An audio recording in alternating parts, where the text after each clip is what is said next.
মৌরিন, শুভ সকাল আপনাকে। টানা বৃষ্টির কোনো প্রভাব বাজারে পড়েছে কিনা, কেমন দেখছেন বাজারের পরিস্থিতি, আর নিত্যপণ্যের দাম সম্পর্কে জানাবেন আমাদের।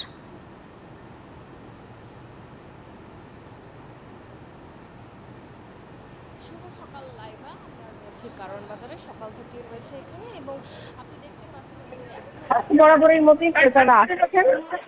একরকম জায়গা থেকে ক্রেতা সমাগম ক্রেতারা বলছেন যে মেলা বাড়ার সকালে ক্রেতা সমাগম বাড়বে, কিন্তু বাজারে কিন্তু সব সবজির দামের চড়া, বিশেষ করে কাঁচামরিচের উৎপাদ আমরা এখন বিশেষ করে কাঁচামরিচের উৎপাদ কিন্তু এখনো কমছে না।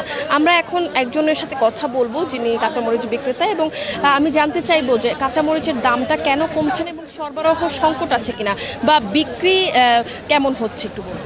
আসলে কাঁচামরিচের কথা বলতে গেলে কাঁচামরিচ এই বছরে অন্যান্য বছরের তুলনায় একটু কম, যেহেতু আবার আবহাওয়া খুবই খারাপ, যেহেতু বর্ষাকাল চলতেছে। দেশীয় যে মরিচটা আছে এটা পর্যাপ্ত পরিমাণ তুলতে পারতেছে না ক্ষেতের থেকে। আবার ইন্ডিয়ান একটু জটিলতা আছে, আগে যেভাবে এলসি হইতো, যেভাবে আসতো অনেক সময় বর্ষাকালে দেখা গেছে মরিচের বস্তা পচাইয়া ফালাই দিতে হইতো, কিন্তু এই বছর ওরকম এলসি হচ্ছে না। এলসিটা হয়তো কম হচ্ছে, আবার দেশি মরিচটাও কম হচ্ছে।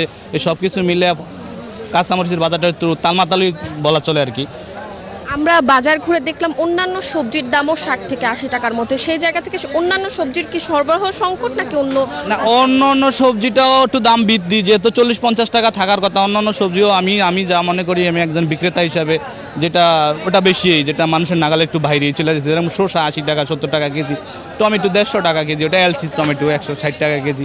সব কিছু মোটামুটি। অন্য সবজিও 50-60 টাকা কোনো নিচে আশা করা যায় না, 70-80 টাকা বেশি।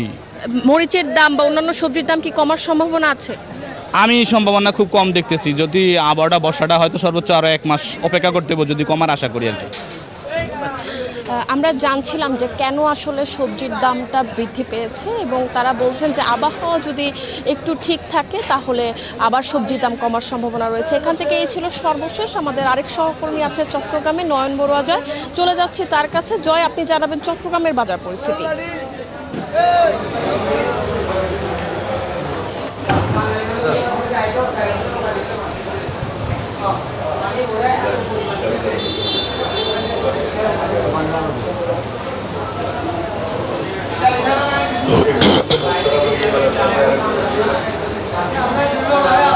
ধন্যবাদ মো আপনাকে। আপনি যেমনটা কাউরান বাজারের খবর জানিয়েছেন, তেমনিভাবে চট্টগ্রামের বাজারে আমরা এসেছি। কাজীরধরি বাজার, বড় লোকের বাজার নামে খ্যাত এই বাজারটি।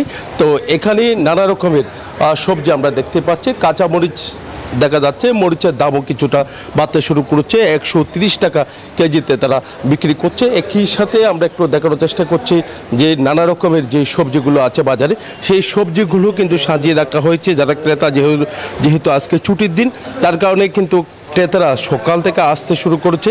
তবে যেভাবে সাজিয়ে রাখা হয়েছে যেন ক্রেতাদের আকর্ষণ বাড়ে, তবে সবজির দাম বহু করে যেমনটা বেড়েছে গত সপ্তাহে, তেমনিভাবে কিন্তু এই সপ্তাহেও কিন্তু দাম এখনও পর্যন্ত কোনো সবজির দাম কমেনি। 100 টাকা কেজিতে বিক্রি করা হচ্ছে বেগুন, 200 টাকা কেজিতে বিক্রি করা হচ্ছে ফুলকপি।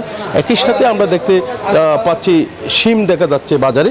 তো এই মৌসুমের শিমটা, তো শিমের দামও কিন্তু আমরা দেখতে পাচ্ছি যে 200 টাকা কেজিতে তারা বিক্রি করছে বলে আমাদেরকে জানিয়েছেন। তবে যারা ক্রেতা তারা কিন্তু তেমন আকর্ষণ কিন্তু দেখতে পাচ্ছেন, দামটা যেহেতু অনেক বেশি, তার কারণে কিন্তু কেউ নিচ্ছে, অনেকজন কিন্তু নিতে চাইলেও কিন্তু নিতে পারছে না। তো অন্যান্য যে সবজি আছে সব ধরনের সবজির দাম অনেক বেশি। তবে আলুর দামটা আর কাঁচা পেঁপের দামটা আমরা দেখতে পাচ্ছি কিছুটা কম আছে। 25 টাকা কেজিতে আলু বিক্রি করা হচ্ছে। একই সাথে কাঁচা পেঁপে আমরা দেখতে পাচ্ছি, কাঁচা পেঁপের দামটা তারা 50 টাকা কেজিতে বিক্রি করা হচ্ছে। আর অন্যান্য যে সবজি আছে সেই সবজির দাম কিন্তু 70 থেকে শুরু করে 90-100 টাকা কেজিতে তারা বিক্রি করছে বলে আমাদেরকে জানিয়েছেন। তো এই ছিল আমার এখানকার সর্বশেষ। ফিরে যাচ্ছি স্টুডিওতে লাইভের কাছে। বান্ডেল থাকলে প্রতি সেনমানিতে টাকা বাঁচবে। বিকাশ সেনমানি বান্ডেল কিনে জিতুন প্রতি লেনদেনে।